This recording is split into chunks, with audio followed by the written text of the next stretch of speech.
team at the school.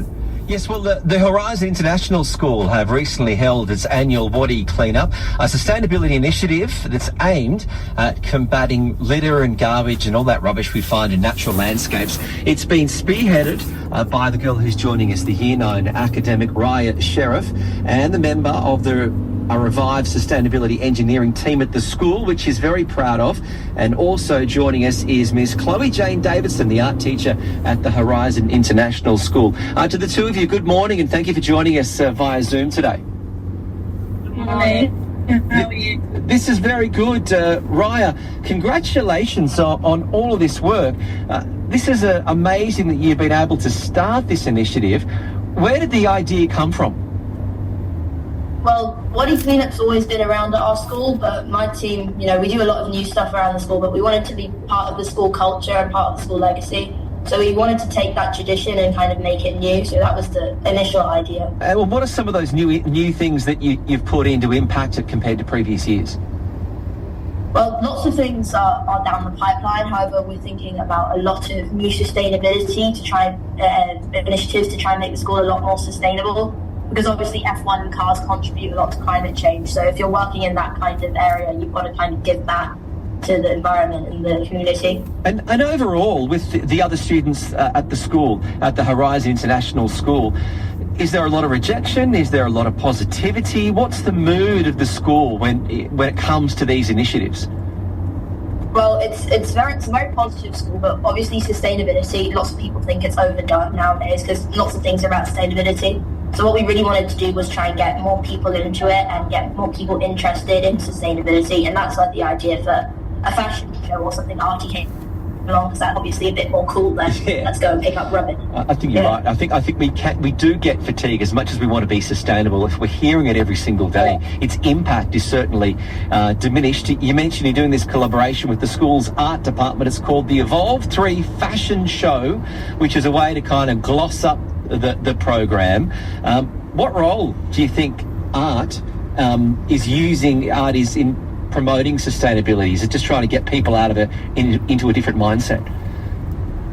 Well, art has the same kind of allure as F1. And in F1 in schools, the slogan is like drawing students towards STEM subjects, the allure of racing an F1 car. And art has that same allure, like you can't really ignore a massive paper dress in the hallway. And I think it seeks making sustainability a lot more cool, a lot more modern, and a lot more impactful for young people. Now, I'm fascinated by it. And do you think Drive to Survive has also helped as well? Yeah, definitely. You're the teacher there, Miss Chloe. You're there working as the art teacher. Now, have you been amazed or surprised? What's your initial response to this great initiative that's happened?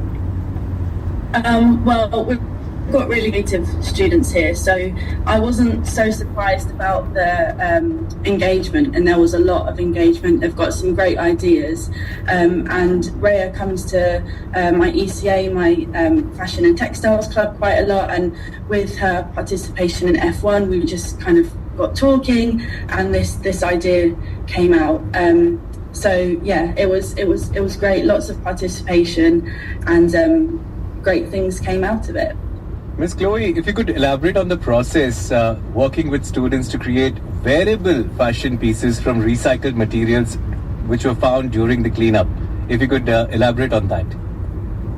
So during the WADI cleanup, obviously some things we couldn't use due to health and safety, but we went through the things that we could, and we also incorporated the recycling bins that we have around school that the student leadership team initiated. We've got a team that focus on sustainability in school. So with that, we got the recycling bins, the paper, and we just had a huge brainstorm and thought, what can we do? What can we make? It doesn't have to be functional. It just has to be wearable, and making sure that they have the space to do it. We supported them, and they produced some really, really great things. Well, look, you're joining us via Zoom from the Horizon International School, and we can see behind you, is that one of the art pieces, or two of the art pieces that perhaps were modelled at the fashion show? These are the top two. So the top two. Yeah, so if you can, remember, many people are listening and can't see.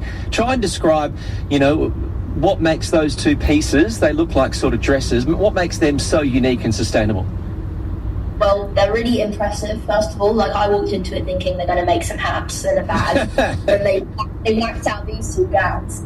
So the first one is kind of made out of printed paper. They printed loads of photos, took strips of it, and made like a skirt and down the body. And they made like this big collar made out of old books from the library. Oh, that's a collar on the top. Yeah, that's incredible.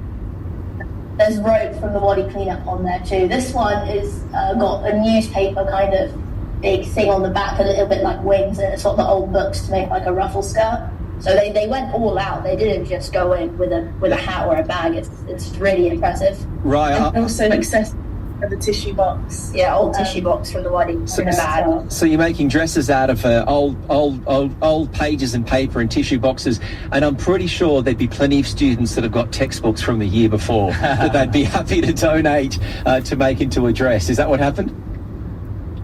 Luckily, no. Okay. we did have lots of old books that were no longer needed From the library. From the library, and they're all incorporated in it, so it looks great.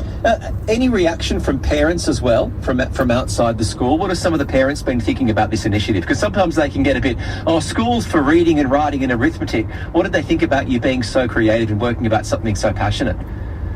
Well, we got a great response on our social media and that kind of thing. We made a video of the whole day, and everyone thought it was quite innovative, because school is sometimes more than reading and writing. It's a mini workplace, it's a mini society, and I think sustainability is really important. So incorporating that, I think we got a really good response. It's part of life now anyway, making sure that we're looking at the news, looking at the world around us, and just responding to that.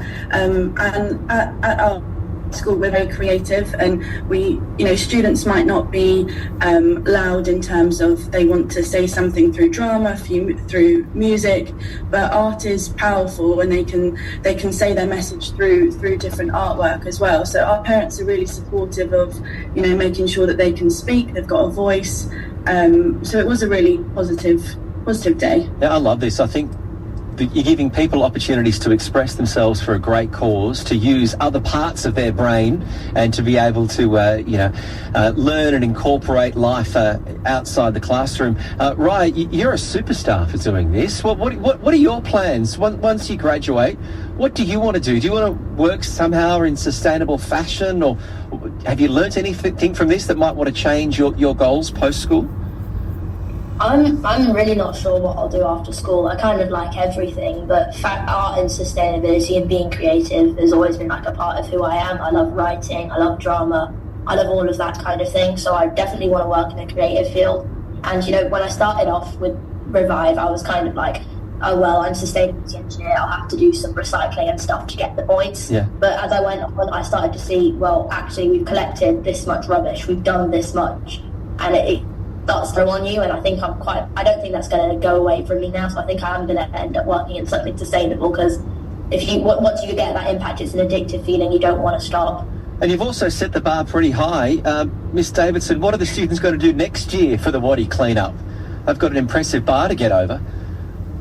Yeah, I'm not sure. I'll have to get my thinking hat. Yeah.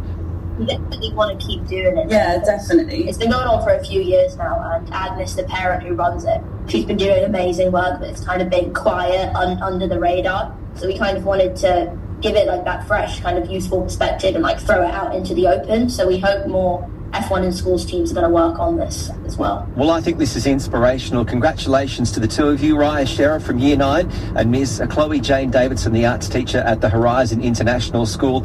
Well done on this fantastic initiative to really use those sustainability ideas for the annual WADI cleanup. Congratulations again, and how good's this, Rayya? You've been able to just kind of miss the first part of school to be on a Zoom call, so it's a double win for you. Thanks for your time this morning. Thank you. So the two stars, Rayya Sheriff, as we said, from Year 9, and Miss Chloe-Jayne Davidson, the art teacher at the Horizon International School. Talented. You know, when I was in Year 9, I was just a rugby-obsessed, computer game, guitar playing. I wasn't thinking about these creative initiatives for sustainability.